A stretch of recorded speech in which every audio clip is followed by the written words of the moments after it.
नमस्कार हरि प्रेमियों की चैनल में आपका स्वागत है। हरि प्रेमियों, कैसे हैं आप? उम्मीद है आप सब अच्छे होंगे। आइए आज का प्रसंग शुरू करते हैं। बृहस्पति व्रत कथा या वीरवार व्रत कथा। हरि प्रेमियों, वीडियो को अंत तक जरूर देखना। अगर आप चैनल पर नए हैं तो प्लीज सब्सक्राइब करें और बेल आइकॉन जरूर दबाएं ताकि आप तक हमारे सारे नोटिफिकेशन पहुंचते रहे। हरि प्रेमियों, आइए जानते हैं। सालों पहले एक गांव में ऐसा गरीब धार्मिक ब्राह्मण रहता था जिसकी कोई संतान नहीं थी। वह रोज नहा धोकर मन से देवताओं की पूजा करते हुए संतान की मांग करता था, लेकिन ब्राह्मण की पत्नी खूब आलसी थी। वह न स्नान करती थी न ही पूजा पाठ करती थी। पत्नी की इस आदत से ब्राह्मण बहुत दुखी रहता था। ब्राह्मण के धार्मिक गुणों से उसके घर में जल्द ही संतान के रूप में एक पुत्री ने जन्म लिया। उसकी पुत्री भी ब्राह्मण की ही तरह धार्मिक थी। जैसे जैसे वो बड़ी हो रही थी, पूजा पाठ में उसका मन भी उतना ही लगने लगा। वह हर रोज सुबह उठती, स्नान करती, भगवान विष्णु का ध्यान व जप करती थी। इसी तरह वो बृहस्पतिवार का उपवास भी करने लगी। इससे ब्राह्मण के घर की गरीबी भी दूर होती थी।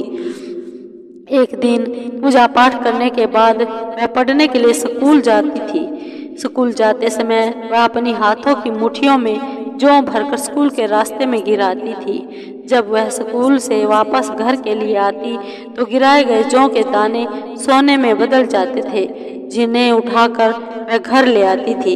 एक दिन ब्राह्मण की बेटी सोने के जौ सूप में बांध साफ कर रही थी। तभी वहां आकर उसकी माँ ने कहा, बेटी, सोने के जौ को साफ करने के लिए सोने का सूप होना चाहिए।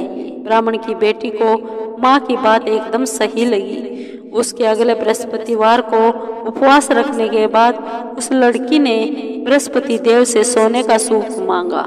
ब्राह्मण की बेटी हर बार पूरे विधि विधान से बृहस्पति देव की पूजा अर्चना करती थी। इससे प्रसन्न होकर भगवान उसकी सारी इच्छाएं पूरी भी कर देते थे।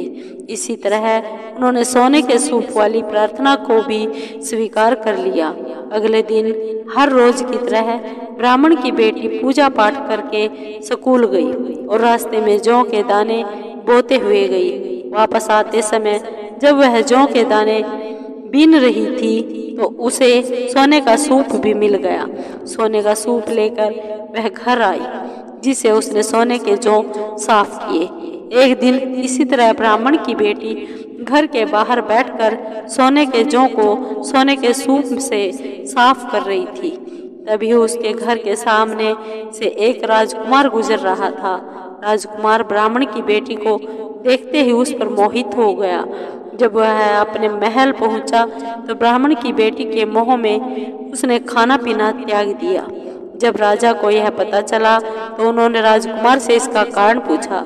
राजकुमार ने अपने दिल का सारा हाल राजा को बताया। अगले ही दिन राजा अपने मंत्री के साथ ब्राह्मण के घर गया।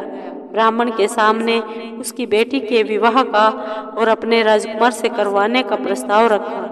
राजा का प्रस्ताव सुनकर ब्राह्मण काफी खुश हो गया। उसने तुरंत ही विवाह करने के लिए हाँ कर दी। कुछ ही दिनों में राजकुमार और ब्राह्मण की बेटी की शादी हो गई। इधर ब्राह्मण की बेटी शादी के बाद अपने ससुराल चली गई। उधर ब्राह्मण फिर से गरीब होने लगा। उसके बुरे दिन दोबारा वापस आ गए। एक दिन ब्राह्मण अपनी बेटी से मिलने के लिए उसके ससुराल गया। पिता की हालत देखकर उसने बहुत सारा धन देकर ब्राह्मण को विदा किया। बेटी का दिया हुआ धन कुछ ही दिनों में खत्म हो गया और ब्राह्मण गरीबी की वजह से फिर से परेशान हो गया। ब्राह्मण फिर से अपनी बेटी से मिलने के लिए महल गया और उसने बेटी को सारी समस्याएं बताई। अपने गरीब ब्राह्मण पिता की बात सुनकर उसकी बेटी ने कहा, पिताजी, कल आप माँ को लेकर मेरे पास आए। मैं उन्हें बृहस्पति देव के उपवास और पूजन की विधि बताऊंगी। इसे करने से सारी समस्याएं दूर हो जाएंगी। ब्राह्मण ने ऐसा ही किया। अगले दिन वह अपनी पत्नी को लेकर महल में बेटी से मिलने के लिए गया। पुत्री ने अपनी माँ को बहुत समझाया कि उन्हें आलस त्याग कर सुबह स्नान करना चाहिए और भगवान विष्णु की पूजा करनी चाहिए, लेकिन ब्राह्मण की पत्नी ने उसकी एक भी बात न सुनी। वह अभी भी पहले की तरह रहती थी। माँ की ऐसी हरकतों से तंग आकर एक दिन उसकी पुत्री ने माँ को एक कोठरी में बंद कर दिया।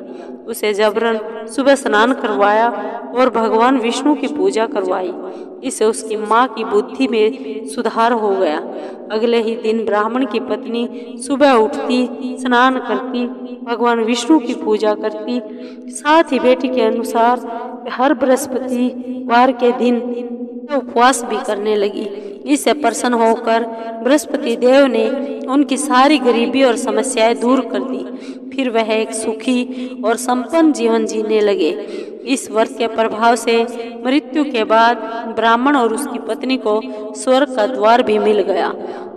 आलस्य करने से किसी भी तरह का काम नहीं बनता। आलस्य को छोड़कर सुबह जल्दी उठकर पूजा पाठ करना चाहिए और मन शांत रहता है और सभी मनोकामनाएं भी पूर्ण होती है। हरि प्रेमियों, आपको ये वीडियो कैसी लगी? अगर आपको वीडियो अच्छी लगी हो तो लाइक कीजिए, शेयर कीजिए और कमेंट जरूर कीजिए, सब्सक्राइब कीजिए। धन्यवाद।